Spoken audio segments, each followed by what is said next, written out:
नमस्कार विद्यार्थी मित्रांनो, मी CS Patil, secondary school and junior college Bilodi, taluka Palus, जिल्हा सांगली. आज आपणास मराठी कुमार भारती इयत्ता 10वीच्या पाठ्यपुस्तकातील कविता क्रमांक 4 समजावून सांगणार आहे. विद्यार्थी मित्रांनो, सांगली जिल्हा ऑनलाईन लाईव्ह क्लास उपक्रम आदर्श शैक्षणिक संकुल विटा व इझी टेस्ट ॲप संकुल ॲप यांच्या संयुक्त विद्यमानं सुरू केलेला हा उपक्रम अतिशय स्तुत्य आहे. कोरोनाच्या काळात कुणीही शिक्षणापासून वंचित राहू नये याकरता हा उपक्रम चालू केलेला आहे. सदरचा व्हिडिओ आपण इझी टेस्ट ॲपमध्ये पाहिला तर तो आपणास पाहायला मिळेल. मित्रांनो, आपण आता कवितेकडे बोलूया. कवितेचं नाव आहे उत्तम लक्षणं आणि कवी आहेत संत रामदास, समर्थ रामदास. समर्थ रामदास यांचा जन्म 1608 मध्ये जांब या ठिकाणी झाला. रामदास म्हणजे रामाचा दास. त्यांचं संपूर्ण नाव आहे नारायण सूर्याजी पंत ठोसर. रामाचा दास म्हणजे भक्त, म्हणून त्यांना रामदास किंवा समर्थ रामदास असं म्हटलं जातं. समर्थ समर्थची करावे तरीच समर्थ म्हणवावे या उक्तीनुसार समर्थ रामदासांनी जे साहित्य लिहिलं, विशेषतः दासबोध हा पूर्ण ग्रंथ माणसाला केलेली शिकवण आहे आणि त्याचा सारांश म्हणजे समर्थांचे मनाचे श्लोक. 205 श्लोक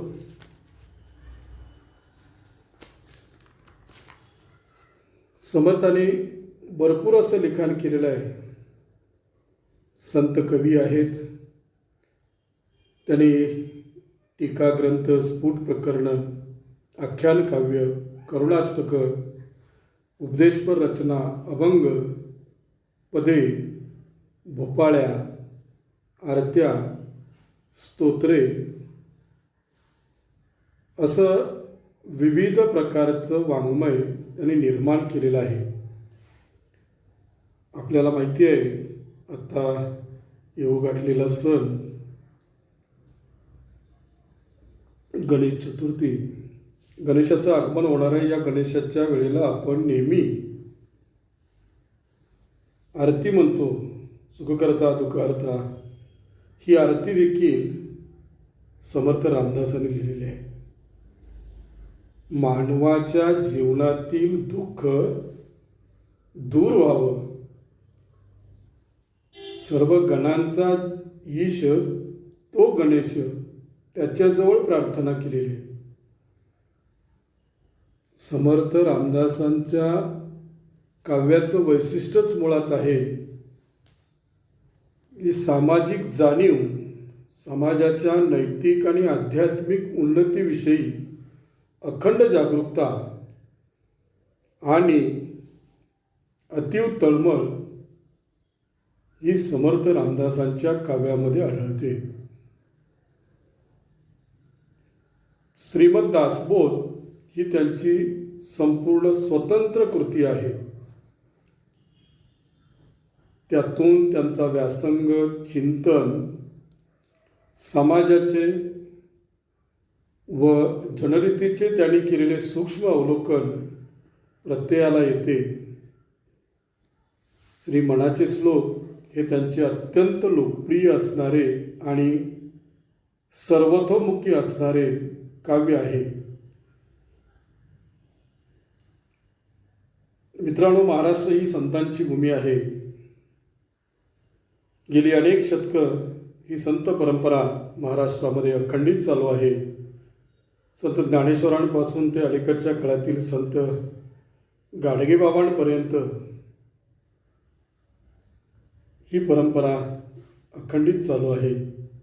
ज्ञानदेवे रचिला पाया, उभारिले देवालया, नामा तयाचा किंकर त्याने केला हा विस्तार.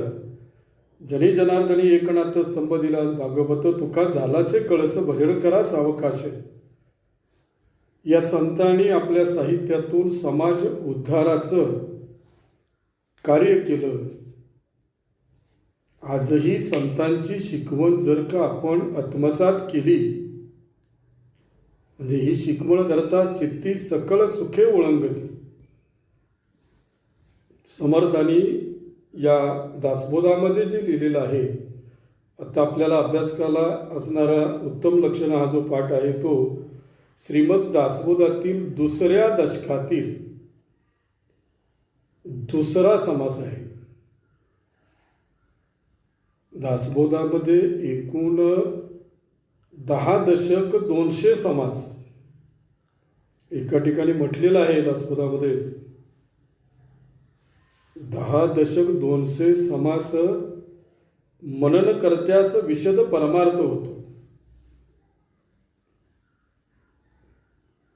या कवितेमध्ये आदर्श व्यक्तीची लक्षणं समर्थांनी आपणास सांगितलेली आहेत. आदर्शत्वाची संकल्पना स्पष्ट करताना त्यांनी काय करावं आणि काय करू नये याबाबत मार्गदर्शन केले आहे. सत्याचा मार्ग स्वीकारावा, विवेकाने वागावे, कीर्ती वाढवावी असा संदेश या रचनेतून समर्थ रामदासांनी आपणास दिलेला आहे. कविता सुरू करण्यापूर्वी मी आपणास या कवितेमधील कठीण शब्दार्थ जे आहेत ते सांगतो. श्रोती जे ऐकणाऱ्या लोकांना, बाणे जे सवय लागणे, सर्वज्ञ म्हणजे सर्व जाणणारा, पोचल्या विन म्हणजे विचारल्याशिवाय, एकाएकी एकदम, आर्जव म्हणजे विनंती, पापद्रव्य म्हणजे कपटाने मिळवलेली संपत्ती, जोडू नये म्हणजे साठवू नये, पुण्यमार्ग, चांगला मार्ग, चांगला रस्ता, तोंडा वाटेल ते बोलणारा, भांडखोर, वाचा व्यर्थ बडबड करणारा, खंडू नये म्हणजे तोडू नये, चहाडी म्हणजे आगलावेपणा, दुसऱ्याबद्दल खोटेनाटे सांगणे आणि बोलणे, बाष्कळपणे म्हणजे बालिशपणानं, पैज स्पर्धा, होड, व्यापकपणा म्हणजे मोठेपणा, पराधीन म्हणजे परावलंबी, अभिमान म्हणजे व्यर्थ गर्व, अपकीर्ती, वाईट प्रसिद्धी, दृढ, ठाम, विवेक, चांगले विचार व चांगल्या विचाराने. मित्रांनो, परीक्षेमध्ये आपल्याला एक प्रश्न असतो. त्या प्रश्नाकरता आवश्यक माहिती देखील या कवितेच्या दृष्टीनं. कवितेचा रचना प्रकार आहे ओवी. काव्य प्रकार आहे संत काव्य. काव्य संग्रह आहे श्रीमद दासबोध. कवितेचा विषय आहे उत्तम माणसाची लक्षणे. कवितेचा भाव आहे आदर्श माणसे घडवण्याचा ध्यास. आणि कवितेमध्ये रस आहे, शांत रस. उत्तम पुरुषाची लक्षणं सांगताना समर्थ रामदास म्हणतात, पुस्तक उघडा, श्रोती व्हावे सावधान, आता सांगतो उत्तम गुण, जेणेकरिता बाणे खूण सर्वज्ञपणाची. समर्थ रामदास म्हणतात श्रोत्यांना म्हणजे ऐकणाऱ्यांना, वक्ता म्हणजे बोलणारा आणि श्रोता म्हणजे ऐकणारा. आता सावध व्हा, सावधान मनानं मी जे उत्तम पुरुषाची लक्षणं सांगतो ती तुम्ही आता ऐका आणि ती अंगी बाणावीत. म्हणजे नुसती लक्षणं ऐकली आणि सोडून दिली नव्हे, तर ती आपल्या आचरणामध्ये आली पाहिजेत. अंगी बाणणं पहिलं लक्षण सांगितलेलं आहे. वाट पुसल्याविन जाऊ नये, फळ ओळखल्याविन खाऊ नये, पडिली वस्तू घेऊ नये एकाएकी. पहिल्या चरणामध्ये दुसऱ्या चरणामध्ये पहिलं लक्षण सांगितलेलं आहे. तुम्ही ज्या मार्गाला जाणार आहात पूर्ण माहिती असल्याशिवाय त्या वाटेला अजिबात जाऊ नका. वाट उचल्याविन जाऊ नये. मित्रांनो, यानंतरचं पुढचं जे तुमचं आयुष्य आहे, 10वी नंतर काय, arts, commerce, science, ITI, diploma, त्याची पूर्णपणे माहिती घ्या आणि मग त्या मार्गाला जा. पूर्ण माहिती असल्याशिवाय कोणत्याही वाटेला जाऊ नये. फळ ओळखल्याविन खाऊ नये.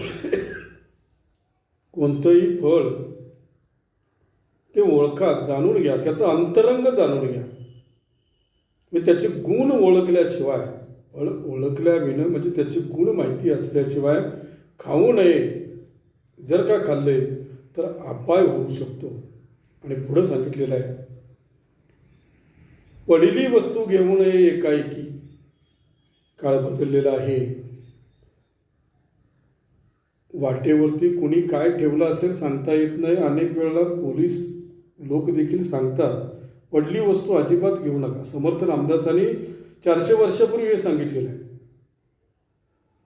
जी वस्तू आपली ती आपली, दुसऱ्याची ती दुसऱ्याची, तर हात देखील लावू नका. कदाचित त्याच्यामुळे तुम्हाला अपाय होऊ शकतो. जे एकाएकी रस्त्यावर पडलेली वस्तू असेल ती देखील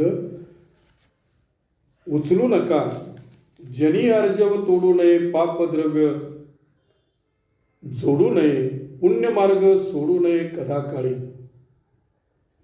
लोकांनी केलेली विनंती, अर्जव म्हणजे विनंती, ही लक्षात घेऊन तिला अमान्य करू नका. ऐका, लोकांनी सांगितलं तुम्हाला तर ते ऐका. कोणाच्याही विनंतीचा अवमान करू नका. पाप मार्गानं, वाईट मार्गानं, पुढं म्हटलेलं आहे बघा, पाप द्रव्य जोडू नये. द्रव्य म्हणजे धन, संपत्ती, पैसा. वाईट मार्गानं कधीही पैसा गोळा करू नका. कपट मार्गानं पैसा मिळवू नका.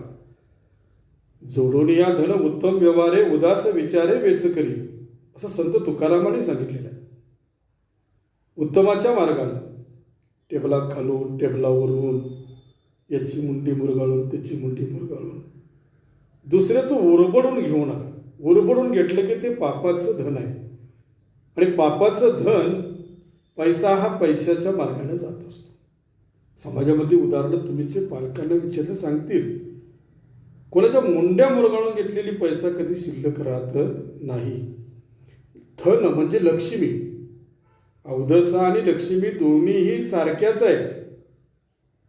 पण लक्ष्मी येताना चांगली दिसते आणि अवधसा जाताना चांगली. आपल्याकडले वाईट विचार केले पाहिजे. पाप मार्गानं कधीही पैसा मिळवू नका. पापद्रव्य जोडू नये, पुण्य मार्ग सोडू नये. पुण्याचा मार्ग, आपल्या जवळचे अवगुण गेले तर पुण्य निर्माण होणार आहे आणि या पुण्याचा मार्ग कधीही सोडू नका.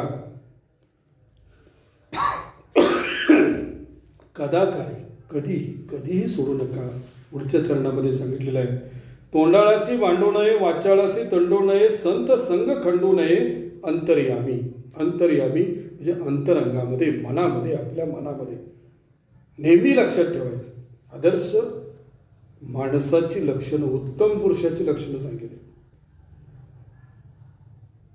तोंडाळाशी कधीही भांडू नका, कारण तोंडाळ हा तोंडाळच असतो, भांडकुदळ असतो. अशा व्यक्तीशी कधीही भांडू नका.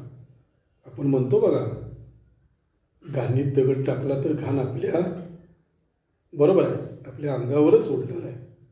अशी तोंडाळ माणसं समाजामध्ये असतात, त्यांच्या तोंडाला कधी लागू नका, कारण त्यांना काही ना काही निमित्तानं तुमच्याशी भांडण करायचं असते. पण तोंडालाशी कधीही भांडू नका. वाचाळाशी तंडू नये. वाचाळता म्हणजे व्यर्थ बडबड करणारा जो असतो, या बडबड करणाऱ्या व्यक्तीशी तंटा घालू नका, तंटा करू नका.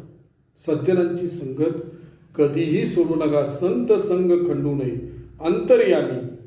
मी कुणाच्या जवळ बसला किंवा काय असं संगत नाही सांगितलेली. अंतर्यामी, मनामध्ये वाईट विचारांची संगतच नको. संगत गुण का सोबत गुण असं म्हणतात. संगत चांगल्याची असावी, संगत वाईटाची कधी असू नये. संत संग, ज्यानं सहांचा अंत केलेला आहे तो संत. सहा म्हणजे विषय, काम, क्रोध, लोभ, मद, मोह, मत्सर, हे षडरिपू जे आहेत हे संतांच्या जवळ नाहीत. अशा सज्जन माणसं समाजात असतात. संत काय नाहीत का? चांगला वागतो तो संत आणि वाईट वागतो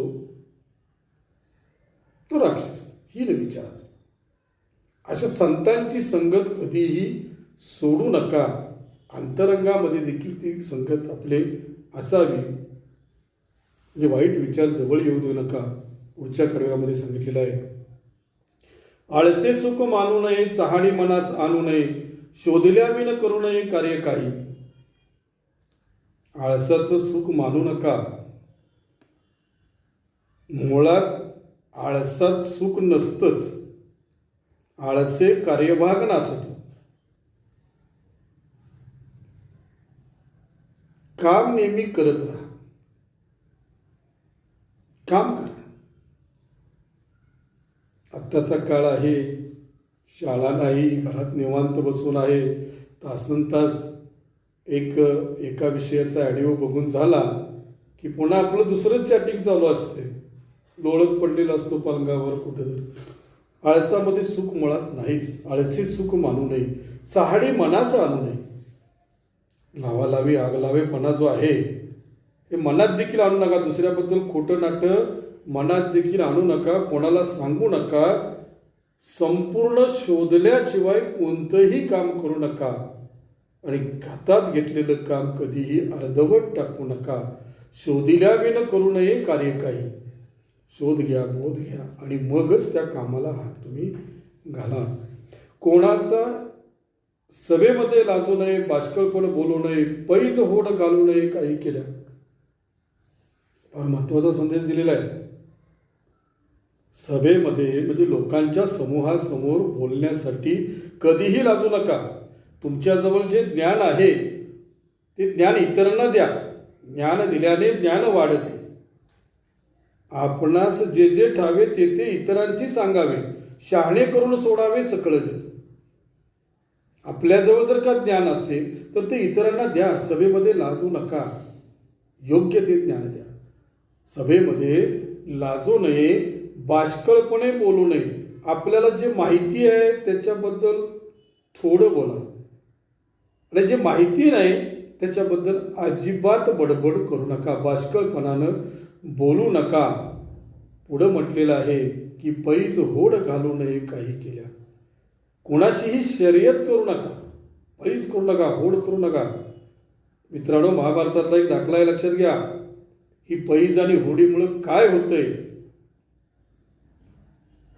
पांडवांचा मोठा भाऊ धर्मराजा युधिष्ठिर युधिष्ठिरानं द्यूतामध्ये पैज लावली आणि त्या पैजेमध्ये आपले चारही भाऊ आणि धर्मपत्नी द्रौपदीला देखील पणाला लावली आणि ते सगळं हरून बसला. त्यामुळं झालं काय, तर या पैजेमुळं त्याच्या वाट्याला दुःख झालं. कधी काही केला, कसलाही प्रसंग असो, बोलतोय सा कसलाही प्रसंग असो, ते पैज लावू नका. शर्यत कुणाशीही करू नका. मी मोठा तू मोठा या अभिमानामधनं पुन्हा वाईटच वाट्याला वाईट येत असतं. आणि म्हणून सांगितलेलं आहे की पैज होड घालू नये काही केल्या. पुढच्या चरणामध्ये सांगितलेलं आहे, कोणाचा उपकार घेऊ नये, घेतला तरी राखू नये, परपीडा करू नये विश्वासघात. परोपकार पुण्याय, परपीडा पापाय. मुळात कोणाचा उपकार घेऊ नये आणि घेतला तर तो राखू नये, परत करा. केलेल्या उपकाराची जाणीव ठेवा, म्हणजे कृतज्ञ व्हा. केलेले उपकार जाणणारा तो कृतज्ञ आणि केलेले उपकार न जाणणारा तो कृतज्ञ. कृतज्ञ कधीही असू नका. मुळात कोणाचा उपकार घेऊ नका, घेतला कोणाचा उपकार तरी तो राखू नका. परपीडा पापाय म्हटलेलं आहे. दुसऱ्याला तुम्ही पीडा त्रास जर का दिला तर आपल्याला करावे तसे भरावे, आपल्याला भोगायला येत असते. त्यामुळं शक्यतो कधीही घेतलेला उपकार राखू नका, फेडल्याशिवाय राहू नका, विश्वासघात करू नका. 100% विश्वास मिळवायला फार वेळ लागतो, पण आपल्या एका कृतीनं, बोलणं असेल किंवा कृती असेल, यामुळे विश्वासघात होतो. म्हणून विश्वासघात कोणाचाही करू नका. विश्वासघातानं दुःख प्राप्त होतं, ते दुसऱ्याला दुःख लागतं. पुढं म्हटलेलं आहे, व्यापकपण सांडू नये, पराधीन होऊ नये, आपले ओझे घालू नये कोणी एकासी. आपल्या मनाचं व्यापकपण म्हणजे मोठेपण, आपल्या मनाचं मोठेपण, मनाचा मोठेपणा म्हणजे उदारपणा कधीही सोडू नका. इतरांवर कधीही अवलंबून राहू नका. म्हणजे आपला भार दुसऱ्यावरती पडता कामा नये. अगदी पशुपक्षी देखील बघा, पक्ष्यांची पिलं बघतोय, घरट्यामध्ये असतात. जोपर्यंत पंखामध्ये बळ येत नाही तोपर्यंत ती पक्ष्याची पिलं त्या घरट्यामध्ये असतात. ज्यावेळेला पंखामध्ये बळ येतं त्यावेळेला ते आपल्या आईवडिलांवरती देखील अवलंबून राहत नाहीत. स्वतःचा स्वतः संचार करायला लागतात. आपण देखील कुणाचा उपकार घेऊ नका, कुणावरही आपलं ओझं होणार नाही याची काळजी घ्या. सत्य मार्ग सांडू नये, असत्य पंथे जाऊ नये, कदा अभिमान घेऊ नये असत्याचा. सत्याच्या मार्गाला जा. सत्याचा मार्ग, सत्य ते त्रिकालाबाधित सत्य असं रवींद्रनाथ टागोरांनी सांगितलेलं आहे. शतशतकांच्या तळाशी गाडलं गेलं तरी सत्य हे सत्यच असतं. कधी ना कधी ते बाहेर येत असतं. म्हणून सत्याचा मार्ग, खरेपणा कधीही सोडू नका. असत्याच्या मार्गावरती अजिबात जाऊ नका. त्या असत्यपणाचा खोटा अभिमान कधीही बाळगू नका. आता अभिमान घेऊ नये असत्याचा. खोटं ते खोटंच, अवघा खोटा तो अवघाची खोटा. म्हणून सत्य बोला. कदाचित ते कटू असेल पण ते सत्य. नेहमी खरे बोलावे. आपण सुविचार ऐकतो पण त्यामुळं आचरण करत नाही. असत्याच्या मार्गाला कधीही जाऊ नका. त्याचा अभिमान बाळगू नका. ते क्षणिक असते.